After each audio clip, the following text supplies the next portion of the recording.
자, 그때 이어서 하기로 했었던 부분, 원자 반지름이랑 이온 반지름이라는 것까지만 이번 시간에 끝낼 거예요.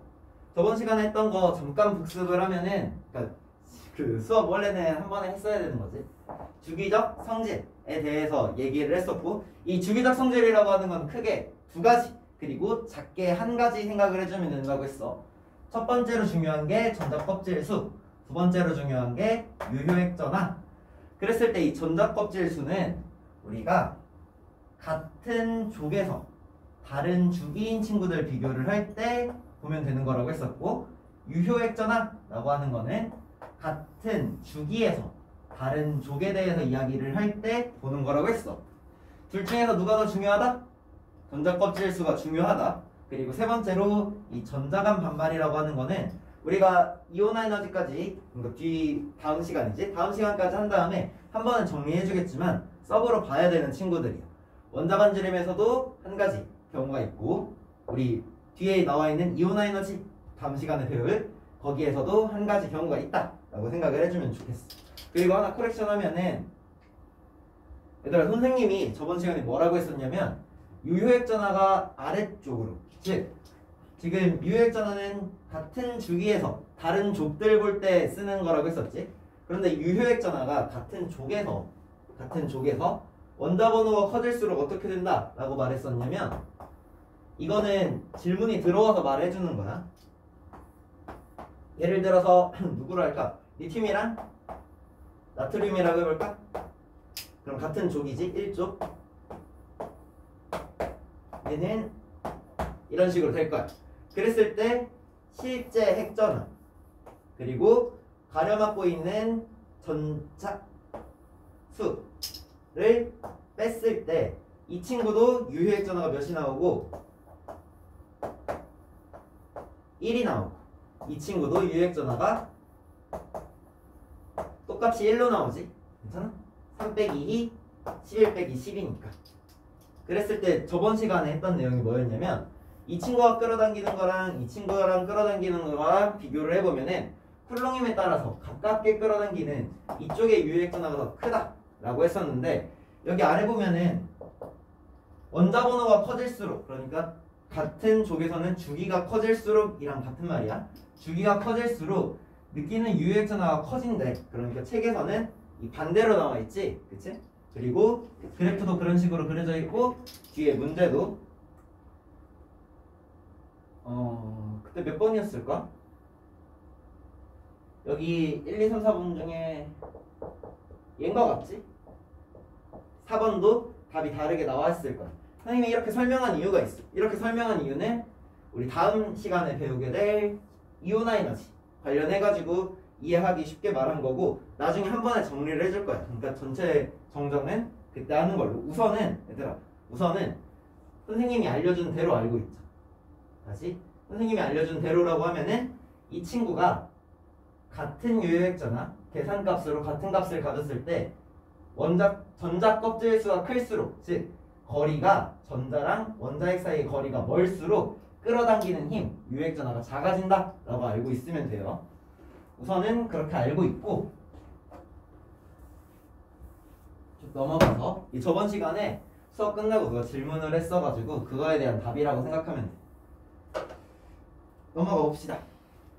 원자 반지름 하기 전에 우리 주기적 성질 한번 생각을 해봅시다. 전자 껍질 수가 같은 쪽에서 주기가 커질수록 커지는 건 알고 있지. 이 화살표 방향이 커지는 방향이라고 생각하면 돼.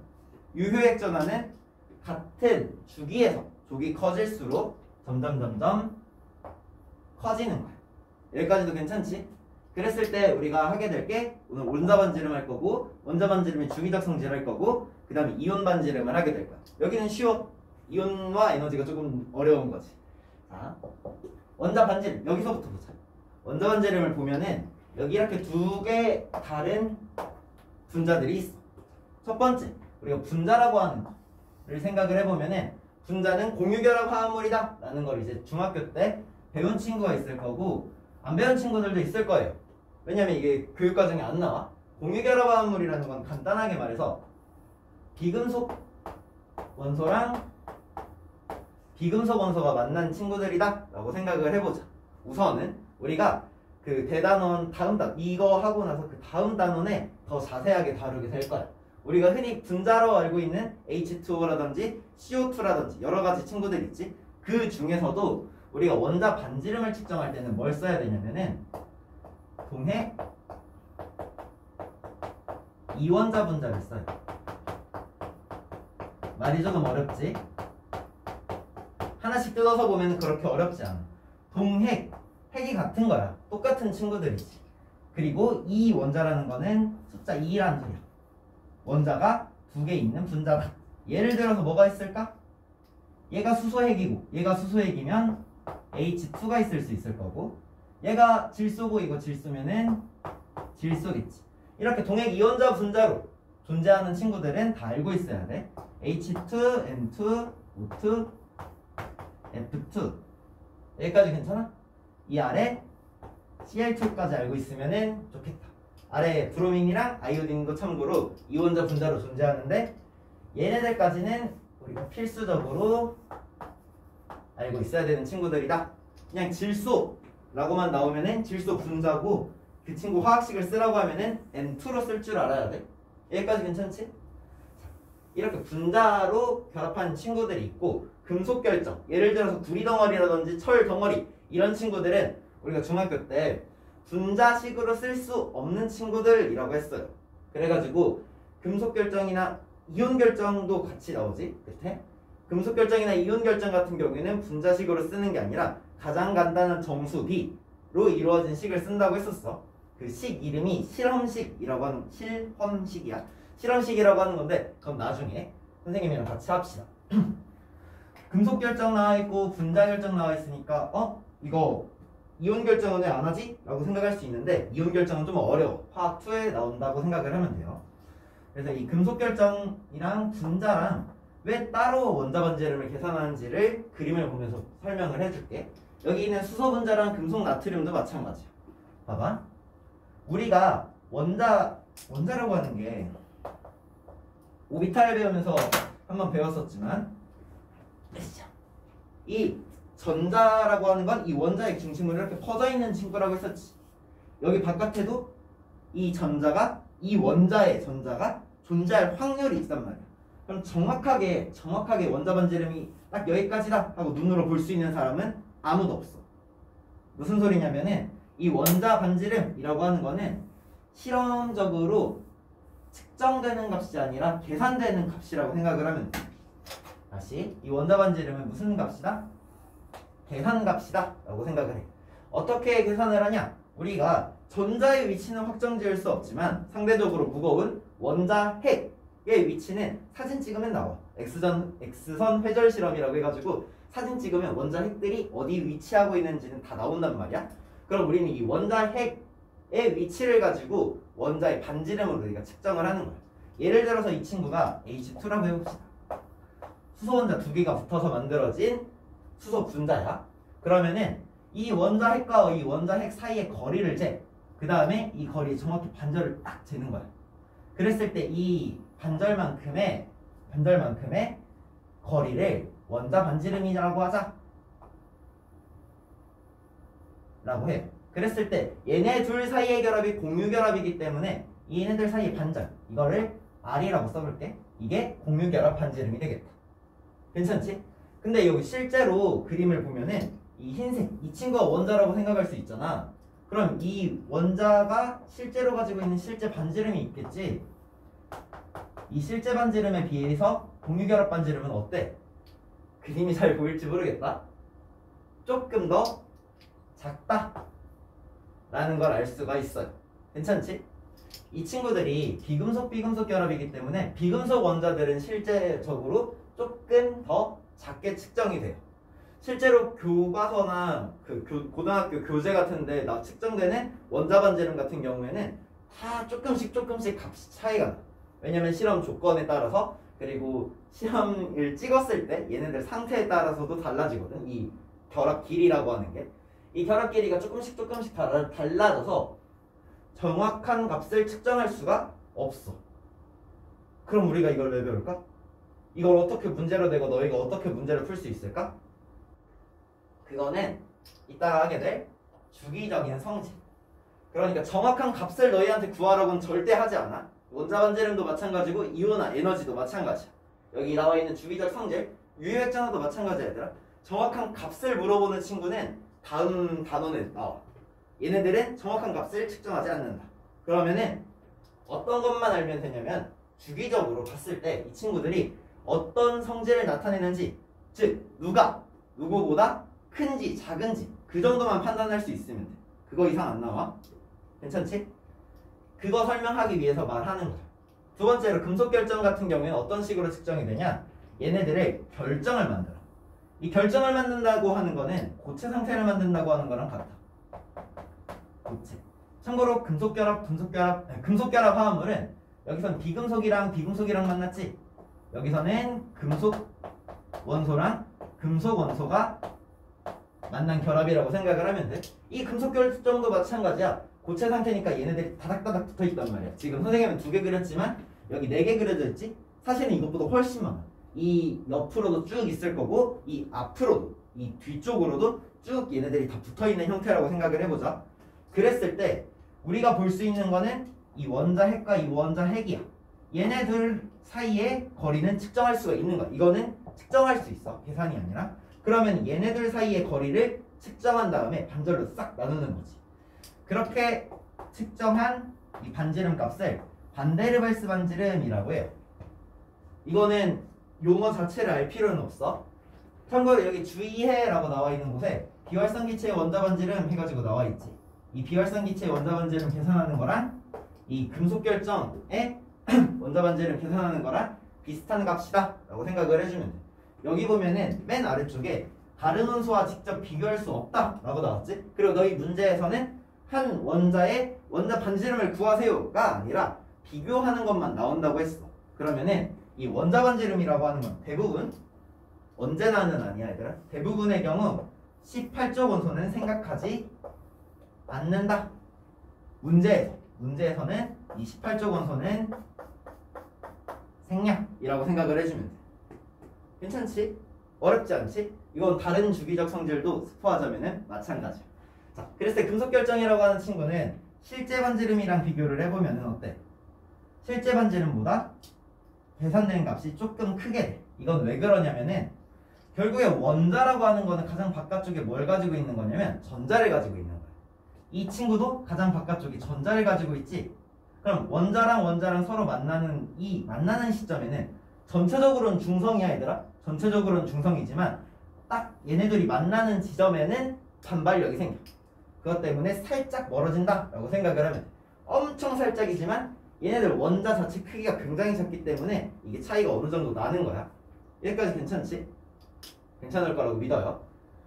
이게 중요한 게 아니야. 이건 직접적으로 시험 문제에 나오는 게 아니라 시험 문제에 안 나오는 이유를 설명한 거라고 생각하면 돼요. 그럼 뭐가 중요하냐? 이 원자 반지름의 주기성이 중요하겠다. 그랬을 때 이 원자 반지름에 영향을 미치는 요인 해가지고 2개 나와 있는 거 있어요. 같은 주기일 때, 같은 족일 때. 글로 쭉 써져 있는데 이게 방금 우리가 설명한 이거라고 생각하면 돼. 같은 주기에서는, 같은 주기라고 하는 건 같은 가로줄이야. 가로줄에서는 뭘 보래? 유효액전화 보라고 했었지. 여기 보면은 쭉 나와 있는 거에서 유효액전화 동그라미 쳐놓으면 되겠다. 같은 주기에서는. 같은 족에서는 유효액전화 이야기가 나오고 있지만 우리가 생각을 해줘야 되는 건 뭐다? 전자 껍질수. 전자 껍질수가 어떻게 돼? 같은 족이야. 여기로 넘어가서 해보자. 여기 이게 주기율표라고 생각을 해보고 여기다가 표시를 해볼 거야. 첫 번째로 생각해야 되는 게 전자 껍질 수라고 했어. 아래로 내려갈수록 전자 껍질 수가 커지지. 그럼 원자 반지름은 어떻게 될까? 점점 커지겠지. 그러면은 우리 원자 반지름이 커지는 쪽으로 생각을 해보면은 전자 껍질 수가 커지면 커질수록 반지름은 커진다 라고 생각할 수 있겠다. 괜찮아? 이게 R 원자 반지름이라고 생각을 해보면은 이 친구는 전자 껍질 수가 커질수록 점점 커지니까 여기 그림 비교해보면 되겠지? 점점 전자껍질수가 커질수록 커지잖아. 그럼 이쪽으로 갈수록 커질 거야. 두 번째, 유효액전화를 보자. 같은 주기에서 보면은 유효액전화가 점점 커진대. 근데 이 유효액전화라는 게 뭐였냐면은 핵이 전자를 끌어당기는 정도였단 말이야. 실제로 끌어당기는 정도. 이게 핵이야. 그럼 전자를 끌어당기는 정도가 강하면 강할수록 전체 원자의 크기는 어떻게 될까? 전체 원자의 크기는 끌어당기는 힘이 세면은 전체적으로 얘가 여기 있는 전자만 끌어당기는 게 아니라 여기 있는 전자, 여기 있는 전자 전부 다 끌어당기는 거라고 생각을 해봐. 그럼 전자 껍질 수는 똑같아? 같은 주기니까? 그러면 끌어당기는 힘이 커지면 커질수록 얘네들 사이즈는 줄어들게 되겠지. 그럼 커지는 방향으로 그림을 그리면 화살표가 이렇게 되겠다. 여기까지 괜찮아? 그래서 전체적으로 원자반지름이라고 하는 친구는 이쪽 아래로 갈수록 얘 누가 되겠어? 일정 맨 아래니까 프랑슘이 되겠지? 프랑슘은 여기에서만 나온다고 거의 생각해도 좋아. 다른 데선 거의 안 나오니까 원자반지름이 가장 큰 친구 정도로 생각을 해주면 되겠다. 1쪽 7주기 정도가 되겠네. 원자반지름의 경향성은 이런 식으로 된다. 이 아래쪽으로 내려갈수록 커진다 라고 생각을 해보면 돼. 예를 들어서 예시 몇 개만 봅시다. 칼륨이랑 나트륨이랑 리튬이랑 수소지. 그러면은 같은 족 친구들이야. 같은 족에서 주기가 커질수록, 즉 전자 껍질 수가 많아질수록 원자 반지름은 점점점 높아져. 괜찮아? 그리고 같은 주기인 친구들, 보통 2, 3주기가 제일 문제에 많이 나오니까 2주기 친구들로 한번 볼까? 리튬부터 플루오린까지 아까 18조원소는 잘 안 나온다고 했어 문제. 점점 갈수록 어떻게 돼? 반지름이 줄어드는 것처럼 보이나? 사실 이거 리튬 이렇게 싹 빼놓고 보면은 거의 비슷해 보이지만 사실 조금씩 줄어들고 있는 거야. 괜찮아? 여기까지 원자 반지름. 다음 이온 반지름 할 건데 이 이온 반지름에서 아까 말했던 이 전자간 반발 한번 이야기할 거야. 잠깐 끊었다가 지우고 다시 합시다.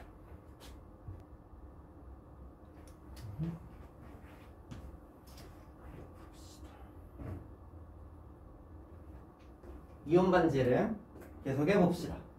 이온 반지름 같은 경우에는 원자 반지름보다 조금 하나 더 생각할 게 있어. 그것만 주의해서 보면 되고 실제로 그렇게 어렵진 않아요 얘들아. 봐봐. 이온 반지름, 이온부터 보자.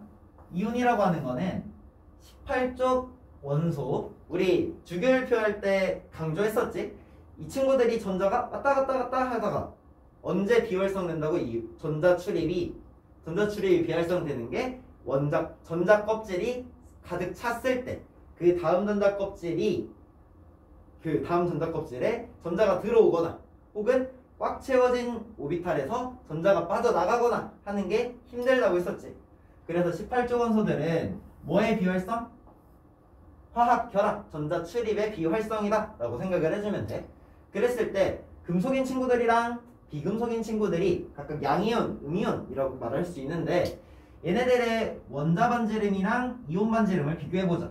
우리가 주기적 성질을 하면은 뭐부터 생각하라고? 첫 번째로 전자 껍질 수, 그 다음에 유효액전화, 이렇게 순서대로 보는 거라고 했었어.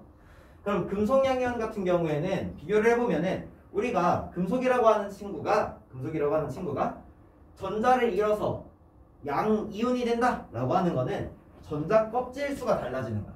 전자 껍질 수가 원자랑 이온에 비해서 누가 더 커? 이 친구가 전자 껍질 수가 더 많은 거지.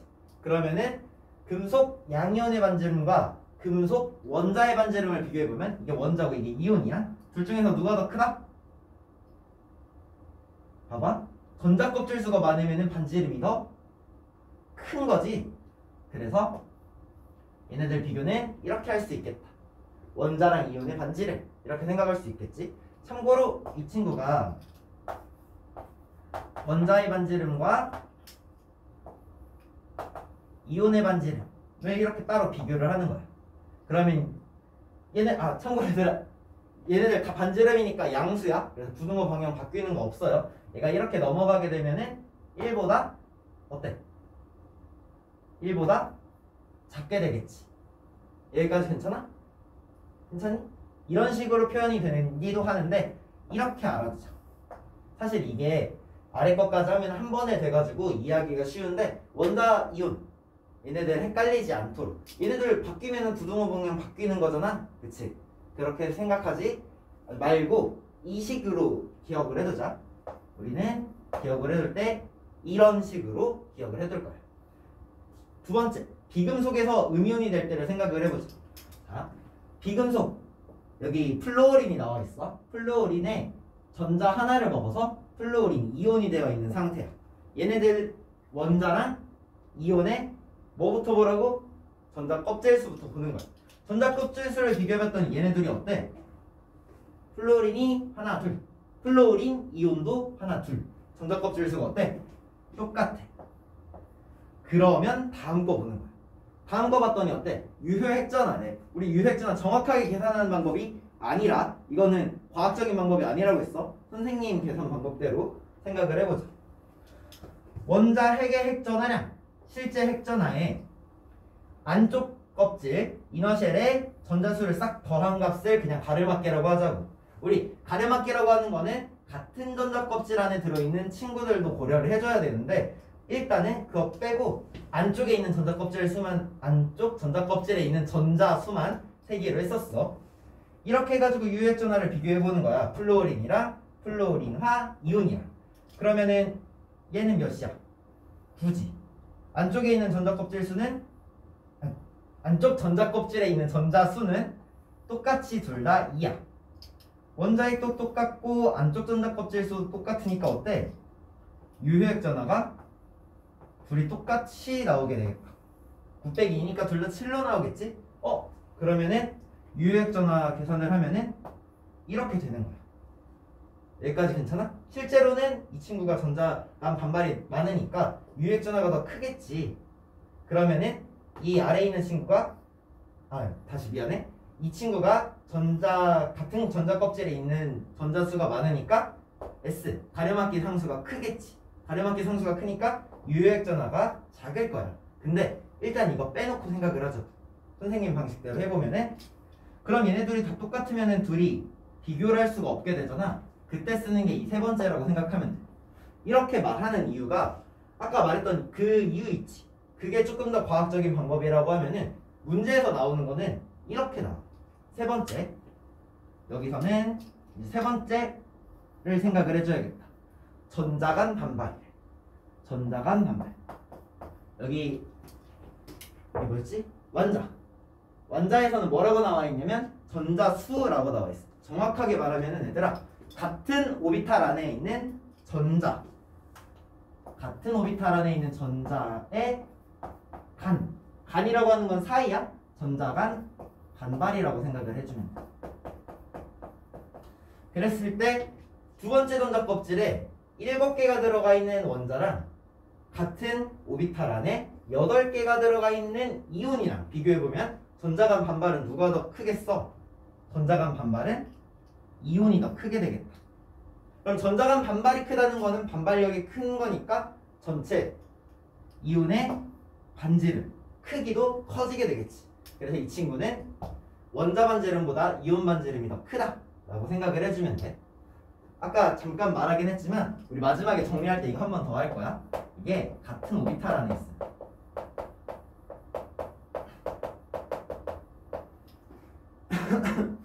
원자 반지름이랑 이온 반지름 할 때는 어떤 식으로 제일 많이 나오냐면은 사실 같은 오비탈이라고 하면 조금 더 골치가 아프다 하는 친구들은 같은 전자 껍질이라고 생각을 해줘도 돼. 어디에서는? 이온 반지름에서는. 근데 우리 다음 시간에 할 이온화 에너지까지 생각을 해주면은 같은 오비탈이라고 생각을 해두는 게 훨씬 더 맞는 말이겠다. 괜찮지? 그럼 얘도 식으로 써보면은 1이랑 또 비교를 해볼 거야.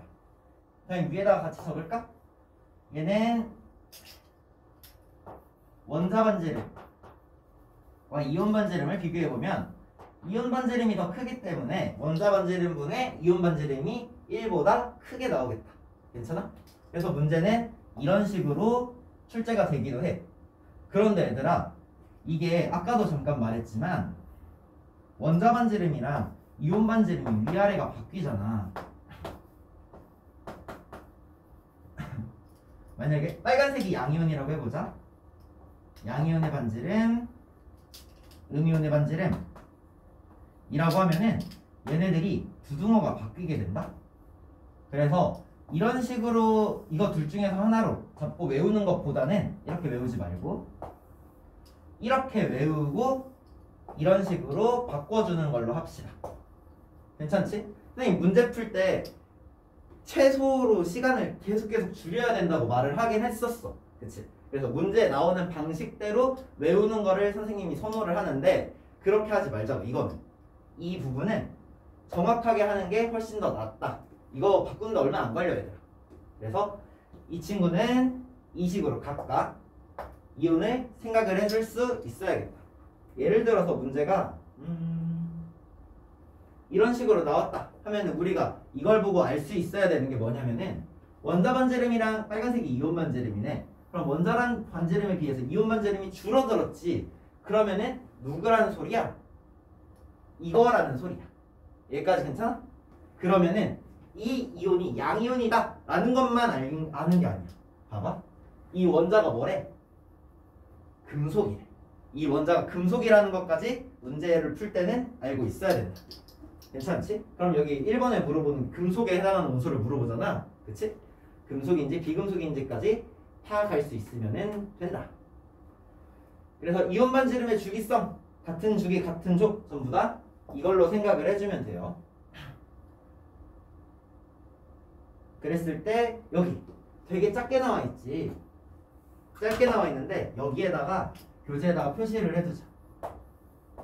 얘가 문제는 제일 많이 나온다고 생각하면 돼. 내신 화원이 이제 수능도 있고 내신도 있잖아. 내신을 준비하는 친구들도 여기에는 되게 중요하다.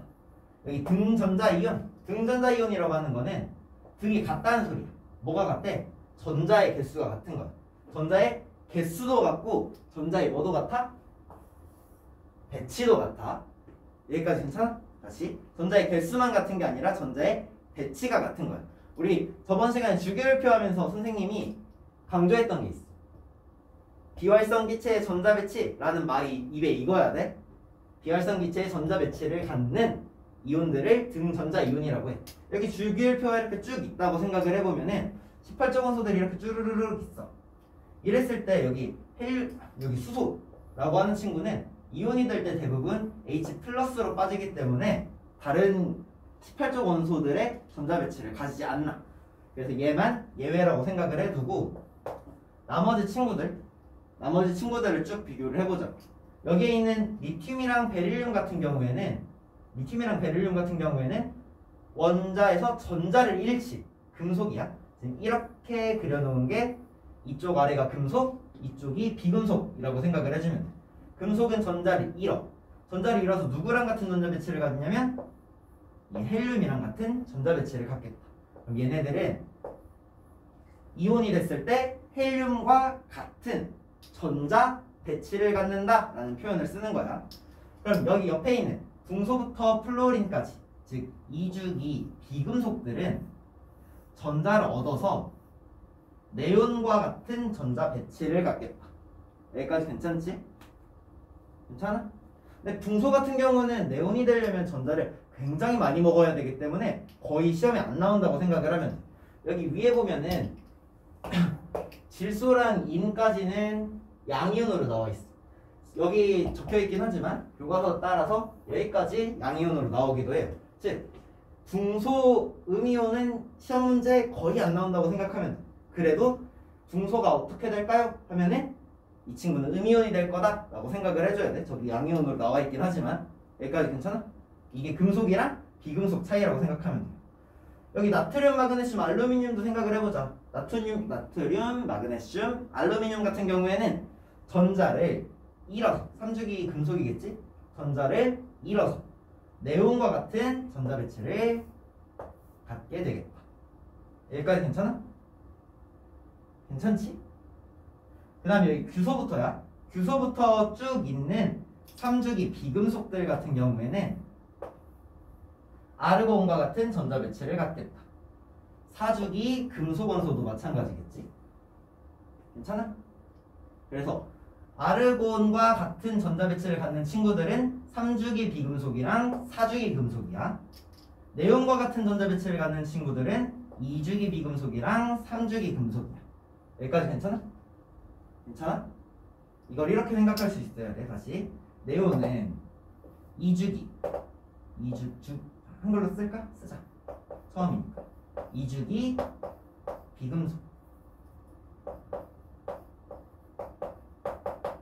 과 3주기 금속. 아르곤 같은 경우에는 3주기 비금속과 4주기 금속. 위에 헬륨도 있고 크립톤도 있고 그 아래 제논도 있을 거잖아. 근데 걔네들은 왜 안 적을까? 시험 문제 얘네들만 주구장창 나와서 괜찮지? 얘네들만 헷갈리지 마. 비금속, 비금속, 금속, 금속. 2주기, 3주기. 여기까지 괜찮지? 이해하면은 이걸 외울 필요는 없어. 그냥 이 그림을 한번 눈 안에 찰칵 넣고 그 다음에 시험 문제 볼 때 빼는 걸로 합시다. 얘네들은 선생님이랑 같이 할 때 이렇구나 하고 말하는 거지. 시험 문제 풀 때 네온 나왔다고 이렇게 쓰고 이러고 있으면 안 돼. 자, 그랬을 때 이 친구들의 우리 지금 뭘 볼 거냐면 등전자 이온만 보는 게 아니라 이 친구들의 반지름을 볼 거야. 반지름 보려면 뭐부터 봐야 된다고? 반지름 주기적 성질이니까 전자 껍질 수부터 봐야 돼. 괜찮지? 그랬을 때 네온과 같은 전자 배치, 얘들아 18조 원소랑 같은 전자 배치를 가지지. 그럼 전자 배치가 같다는 건 뭐가 똑같다는 거겠어? 첫 번째로 나와 있는 전자 껍질 수는 다 똑같아. 괜찮아? 전자 껍질 수라고 하는 거는 원자 핵이 정하는 게 아니지. 누가 정하는 거야? 전자의 총 개수가 정하는 거란 말이야. 그러면은 네온과 같은 전자 배치를 갖는 이 노란색으로 네모쳐져 있는 애들은 전부 다 전자가 10개니까 이렇게 두 개의 전자 껍질 수를 가질 거고, 아르곤과 전자 배치를 갖는 이 빨간색으로 네모쳐져 있는 친구들은 전부 다 18개, 즉 3개의 전자 껍질을 가지게 되겠다. 그래서 이 등전자 이온의 반지름을 비교를 할 때는 전자 껍질 수가 필요가 없어. 괜찮지? 참고로 네온과 같은 전자 배치를 갖는 친구랑 아르곤과 같은 전자 배치를 갖는 친구 둘을 비교하라고 하면은 당연히 아르곤과 같은 전자 배치를 갖는 친구가 반지름이 어떻겠어? 크겠지. 전자 껍질 수가 다르니까. 그거는 문제를 풀 수 있을 거라고 생각을 하고, 이 노란색 안에 있는 친구들 혹은 빨간색 안에 있는 친구들끼리 비교하는 문제가 나와요. 이것도 한 번만 개념 잘 잡아두면은 문제 풀 때 헷갈릴 거 없어. 지금 선생님 아래다가 적어놓은 건 네온 기준으로 적어놓은 거야. 네온 기준으로 비금속 2개, 금속 2개를 이렇게 짜라란 하고 놨어. 이제 뭐 할 거냐면 전자 껍질 수 비교해봤으니까 두 번째로 유효 핵전화 비교해봐야겠지. 유효 핵전화를 비교해보자. 근데 이 유효 핵전화라고 하는 거는 실제 핵전화에서 가려막고 있는 전자들의 개수를 뺀 유효 핵전화를 생각을 해볼 거야. 그러면은 실제 핵전화는 이 친구들 양성자 수랑 똑같겠지. 산소가 몇 번이야? 그 말로 안 해도 속으로라도 대답 꼭 하라고 했어. 계속 하면서 외우자. 알았지? 대부분 문제에서, 특히 수능 문제에서는 다 주는데 너희가 외우고 있는 거랑 외워서 알고 있는 거랑 문제에서 주는 걸 받아먹는 거랑 또 달라. 너희 그리고 조건 잘 읽지도 않잖아. 그래서 외울 수 있는 것들, 자주 나오는 것들은 외우자. 자주 나오는 거야. 산소 같은 경우에는 원자 번호가 8번이야.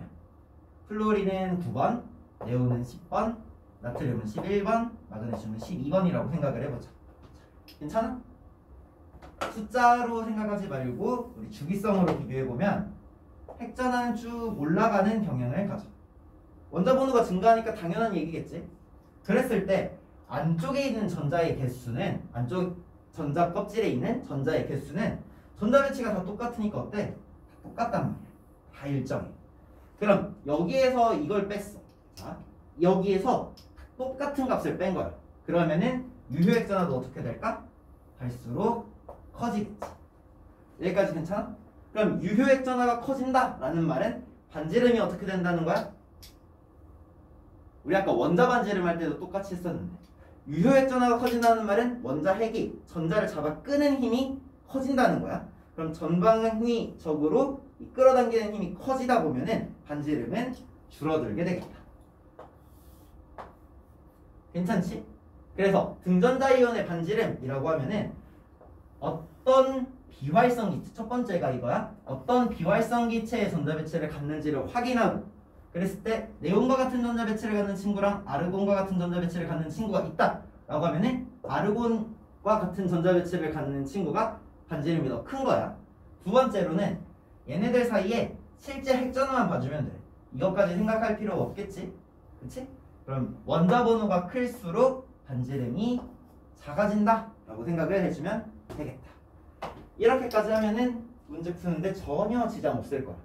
여기 이온화 에너지, 다음 시간에 이온화 에너지 하고, 이온화 에너지 같은 경우에도 이 원자 반지름이랑 비슷해. 원자 반지름도 이거 가지고 한번 말했었지? 그 다음에 이온 반지름이라고 하는 원자 반지름의 응용을 하나 한 거야. 이온화 에너지도 보면은 이온화 에너지 해가지고 새로운 개념이 나와 있고, 이 친구들을 주기적 성질, 이 친구들의 주기적 성질을 볼 거야. 그 다음에 순차 이온화 에너지라는 거를 보게 될 거예요. 이게 원자 반지름, 이온 반지름처럼 이온화 에너지, 순차 이온화 에너지 이렇게 생각을 해주면 돼. 여기에서 제일 어려운 부분이 이 124쪽 아래에 있는 이온화 에너지의 예외적인 경향이라고 나와 있는 이 부분이니까 예습할 친구들은 여기 부분 한번 보고 오면 좋겠다. 우선은 여기까지 하고, 선생님이 숙제랑 영상이랑 최대한 빨리 업로드 해가지고 보내줄게요. 안녕.